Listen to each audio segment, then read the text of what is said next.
Hello students, आज का हमारा टॉपिक है हमारे परिवेश के पदार्थ। हमारे परिवेश के पदार्थ। तो हम पहले अपने टॉपिक को समझते हैं। हमारे परिवेश के पदार्थ यानी हमारे आसपास के पदार्थ। हमें इस अध्याय में, इस चैप्टर में हमें हमारे आसपास के पदार्थ के बारे में अध्ययन करना है। ठीक, इस एक्सरसाइज से मैं आपको बहुत सारे इम्पोर्टेंट क्वेश्चन बताऊंगा जो एग्ज़ाम में पूछे जा सकते हैं। ठीक, तो हमारे परिवेश के पदार्थ यानी हमारे आसपास के पदार्थ। तो हमारा पहला क्वेश्चन यह बनता है कि पदार्थ किसे कहते हैं। हम यह जानेंगे तभी ना इसके बारे में अध्ययन करेंगे। तो पदार्थ किसे कहते हैं? कोई भी वस्तु जो स्थान घेरे, जिसमें द्रव्यमान एवं आयतन हो और जो अवरोध उत्पन्न करे वह पदार्थ कहलाते हैं। यानी कि जैसे कि देखिए, यह पेन, इसे हम यहाँ रखते हैं तो यह कुछ स्थान घेरता है। ठीक, इसमें द्रव्यमान भी है, इसमें वेट भी है, और इसे हम धक्का देते हैं तो यह अवरोध भी उत्पन्न करता है। यानी कि धक्का देने पर इसमें कुछ बल लगता है, उसी को हम अवरोध कहते हैं। ठीक, तो यह अवरोध भी उत्पन्न करता है, तो इसे हम एक पदार्थ कह सकते हैं। ठीक, अब द्रव्य क्या है? यह भी बहुत इम्पोर्टेंट क्वेश्चन है। द्रव्य क्या है? तो द्रव्य एक प्रकार का पदार्थ है जिसे किसी भी भौतिक प्रक्रिया की सहायता से पदार्थ के अन्य प्रकारों में व्यक्त नहीं किया जा सकता। ठीक, अब उदाहरण के लिए आप लीजिए, चीनी एक द्रव्य। जल में विलीन चीनी को जल का सिर्फ वाष्पीकरण करके ही प्राप्त किया जा सकता है। और जब वाष्पीकरण हो जाएगा तो उसके फलस्वरूप आप देखिएगा कि मूल चीनी और प्राप्त चीनी में कोई अंतर नहीं होता। तो इससे पता चलता है कि चीनी एक द्रव्य है। ठीक, यानी रासायनिक नमक को लीजिए, तो नमक को अगर आप लीजिएगा तो उसे आप जल में अगर विलीन कीजिएगा, फिर उसे वाष्पीकरण की सहायता से अगर आप उसे फिर से प्राप्त कीजिएगा तो उस चीनी वह भी सॉलिड में रहेगा, और जो पहले वाला जो आप विलीन किए थे वह भी क्या था? सॉलिड ही था।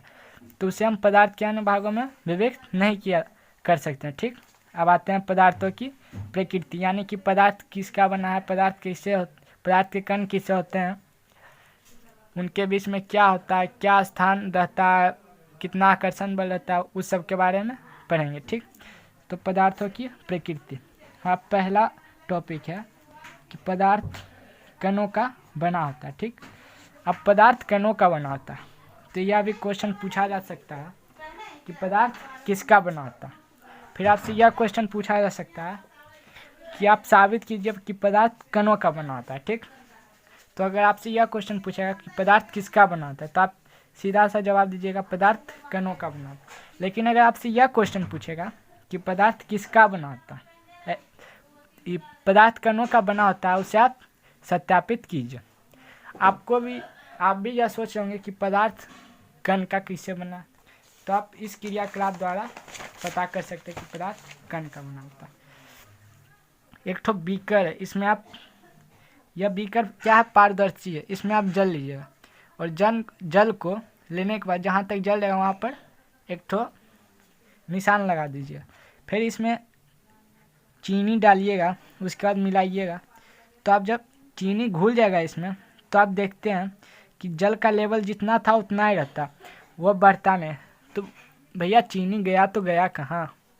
तो चीनी जो है वह छोटे छोटे कण में विभाजित हो गया, और जो पानी के कण हैं उन कणों के बीच कुछ ना कुछ गैप तो होगा, क्योंकि कण गोल गोल होते हैं। जब ये गोल गोल छूटेगा, जब यह ज्वाइंट होगा तो इसके बीच में कुछ गैप होगा, वहाँ पे इसके कण जाके सम्मिलित हो गए। ठीक, इस क्रियाकलाप द्वारा हमें पता चलता है कि पदार्थ कणों का बना होता है। ठीक, दूसरा नंबर में दिया हुआ है कि पदार्थ के कण अत्यंत सूक्ष्म होते हैं। ठीक, तो आप इस क्रियाकलाप द्वारा भी पता कर सकते हैं कि पदार्थ का कण अत्यंत सूक्ष्म होते हैं, या उसे छोड़िए, यहाँ पे दूसरा क्रियाकलाप भी दिया हुआ है।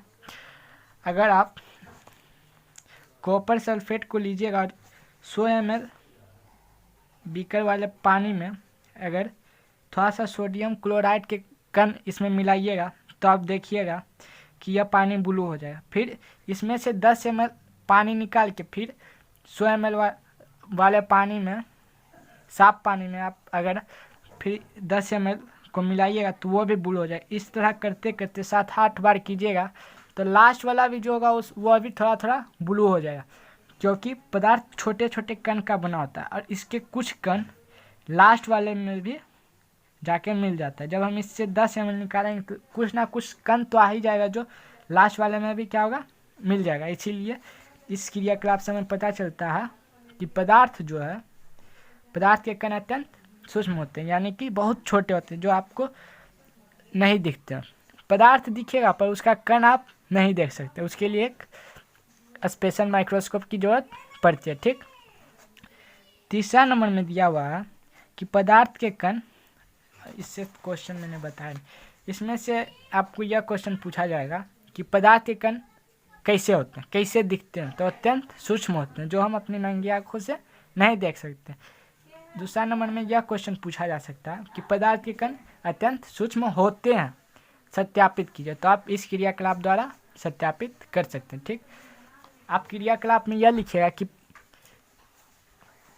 एक बीकर लेंगे जिसमें हम 100 ml जल डालेंगे, उसमें थोड़ा सा कॉपर सल्फेट मिलाएंगे, उसके बाद फिर उस मिश्रण को हम उसमें से 10 ml निकाल के फिर 100 ml वाले बीकर में रखेंगे जो साफ पानी होगा, ठीक, साफ जल होगा।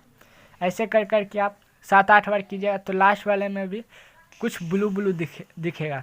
तो इससे पता चलता है कि जब हम 10-10 ml निकालते हैं तो कुछ ना कुछ कॉपर सल्फेट का कण उसमें भी आ जाता है जो लास्ट वाले में जाके घुल जाता है, जिससे लास्ट वाला भी जल ब्लू हो जाता है कुछ कुछ। तीसरा नंबर, पदार्थ के कण अनवरत गतिशील होते हैं, यानी कि यह कह रहा है कि पदार्थ के कण जो होते हैं वह गतिशील होते हैं। ठीक, आप इसे कैसे साबित कीजिए, इससे क्वेश्चन पूछा जा सकता है कि पदार्थ के कण क्या गतिशील होते हैं, तो हाँ गतिशील होते हैं। आप इसे साबित किसे कीजिएगा कि पदार्थ के कण गतिशील कैसे होते हैं। ठीक, तो आप अगर एक अगरबत्ती लीजिएगा, उसे आप किसी भी घर के कोने में जाके रख दीजिएगा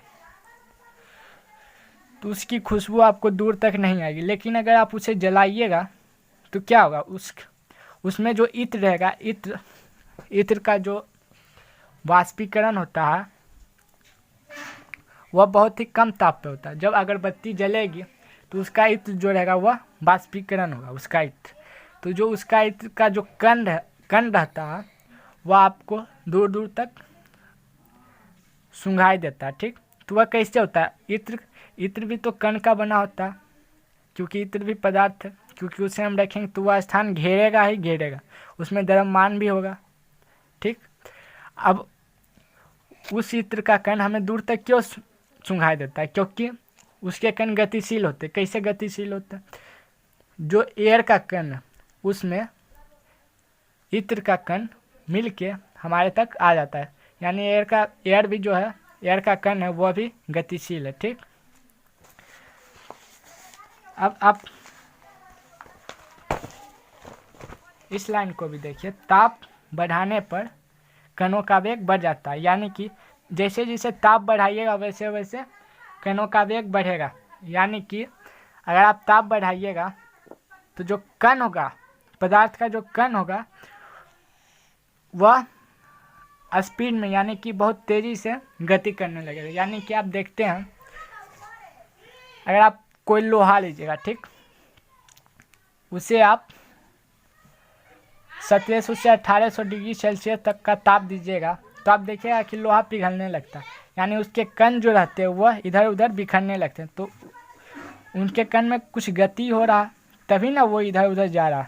यानी ताप बढ़ाने से पदार्थों के कणों में वेग में वृद्धि हो जाती है। ठीक, यह भी आपसे पूछेगा कि कैसे हम पदार्थों के कणों का वेग बढ़ा सकते हैं, तो ताप बढ़ाने पर पदार्थों के कणों का वेग हम बढ़ा सकते हैं। ठीक, चौथा नंबर में दिया हुआ है कि पदार्थ के कण एक दूसरे को आकर्षित करते हैं, यानी कि यह बोल रहा है कि पदार्थ के जो कण होते हैं वह एक दूसरे को आकर्षित करते हैं। ठीक, और इस आकर्षण बल को अंतरानुक आकर्षण बल कहते हैं, इंटरमोलिक्यूलर फोर्स ऑफ एट्रैक्शन। अब जैसे कि आप देखिए, पृथ्वी को आप लेते हैं तो पृथ्वी क्या करती है, हम पृथ्वी पर कैसे रह रहे हैं, यानी पृथ्वी में ग्रेविटी है तभी ना हम उस पर रह। तो वैसे ही पदार्थ के जो कण हैं उनके अंदर भी कुछ ग्रेविटी जैसा फोर्स है जो एक दूसरे को वह आकर्षित करता है। ठीक, अब आप इसे कैसे समझेंगे, देखिए एगो लोहा का कील लीजिए, उसके बाद एक ठो खड़िया यानी कि चौक लीजिए और एक ठो ईंट का टुकड़ा। आप अगर चौक पर मारेंगे एक हथौड़ा तो चौक बहुत जल्दी टूट जाएगा। ठीक, अगर आप ईंट की छोटा टुकड़ा पर अगर आप एक हथौड़ा मारेंगे तो थोड़ी कठिनाई होगी, लेकिन वह भी टूट जाएगा। और लोहा का जो कील है वह जल्दी नहीं टूटेगा। यानी कि इससे पता चलता है कि इन तीनों, यह तीनों तो क्या है, तीनों सॉलिड ही है। ठीक, यानी कि इन तीनों में कुछ आकर्षण बल है, जो किसी में कमज़ोर है तो उसमें ज़्यादा, उसमें ज़्यादा। यानी कि जो लोहे का कील है उसमें उसके कणों में आकर्षण बल ज़्यादा है, जिससे मारने पर उनके आकर्षण बल वह कम नहीं हुआ। ठीक, और चौक में जो आकर्षण बल बहुत ही कम था, जो एक ही हथौड़ा मारने पर उसके सारे कण बिखर गए। ठीक, अब आते हैं 5वां नंबर। 5वां नंबर में दिया हुआ है कि पदार्थ के कणों के बीच रिक्त स्थान होता है। यानी कि आप यहाँ देखिए, ये जो है पदार्थ के कण, इनके बीच रिक्त स्थान होता है। इससे आप अब कैसे पता करेंगे कि पदार्थों के कणों के बीच रिक्त स्थान होता है, इसे हम पता करते हैं। और यह जो रिक्त स्थान होता है इसे हम अंतराणु का स्थान कहते हैं, यानी कि इंटरमोलिक्यूलर स्पेस कहते हैं। अब इसे आप कैसे देखिए, अब आप इसे पता करने के लिए आप फिर से जो फर्स्ट क्रियाकलाप था, पदार्थ जो होता है कणों का बना होता है, उस पर आइए। आप जब इस बीकर में पानी लिया और उसमें जब चीनी को घुलाएं तो वह चीनी कहाँ चली गई, तो वह चीनी कहाँ गया, ये जो पानी है, इस पानी के जो कण है इसमें कुछ रिक्त स्थान था, तभी ना इस चीनी का कण जो है उनके कणों के बीच में जाके मिल गया। ठीक, तो यानी इससे हमें पता चलता है कि पदार्थों के कणों के बीच कुछ रिक्त स्थान होता है। तो अब मैं इससे और इससे आपको कुछ क्वेश्चन बता देता हूँ। तो पदार्थों के कण के बीच पदार्थ के कण एक दूसरे को आकर्षित करते हैं। तो आपसे यह क्वेश्चन पूछा जा सकता है कि पदार्थ के कण एक दूसरे को आकर्षित करते हैं, उस आकर्षण बल को क्या कहते हैं, तो उस आकर्षण बल को अंतराणु का आकर्षण बल कहते हैं। ठीक, यह भी आपसे पूछा जा सकता है कि पदार्थ के कण एक दूसरे को आकर्षित करते हैं, इसका एक उदाहरण। तो आप यह उदाहरण दे सकते हैं जो मैंने अभी आपको बताया, लोहे का कील, खड़िया और यानी चौक, उसके बाद एक ठो ईंट का टुकड़ा लेके आप उस पर हथौड़ा मार के पता कर सकते हैं कि इसके बीच में आकर्षण बल अधिक है। ठीक, ऐसे आप पता कर सकते हैं। और इस 5वां नंबर में आप पदार्थ के कणों के बीच रिक्त स्थान होता है तो उसे क्या कहते हैं, तो पदार्थ कणों के बीच रिक्त स्थान होता है उसे अंतराणु का स्थान कहते हैं। ठीक, और चौथा, और उसके बाद अगला क्वेश्चन यह पूछ सकते हैं आपसे कि पदार्थ के कणों के बीच रिक्त स्थान होता है, इसे साबित कीजिए। ठीक, तो आप इसी प्रक्रिया द्वारा साबित कर सकते हैं जैसा मैंने अभी बताया। फिर आप लास्ट में लिख देंगे कि वह जो चीनी का कण है वह पानी के कणों के बीच में सम्मिलित हो गया, यानी कि पानी के कणों के बीच कुछ रिक्त स्थान था, तभी वह चीनी जाके उनके बीच सम्मिलित हो, चीनी के कण उनके बीच सम्मिलित हो गए। ठीक, स्टूडेंट्स अब पदार्थों का वर्गीकरण पढ़ेंगे। तो पदार्थों का वर्गीकरण जो है हम अगले वीडियो में पढ़ेंगे। ठीक, इस वीडियो को इतना ही रहने देते, ज़्यादा लंबा नहीं करेंगे वरना आप भी बोर हो जाएगा। ठीक, तो अगले वीडियो में मिलते हैं।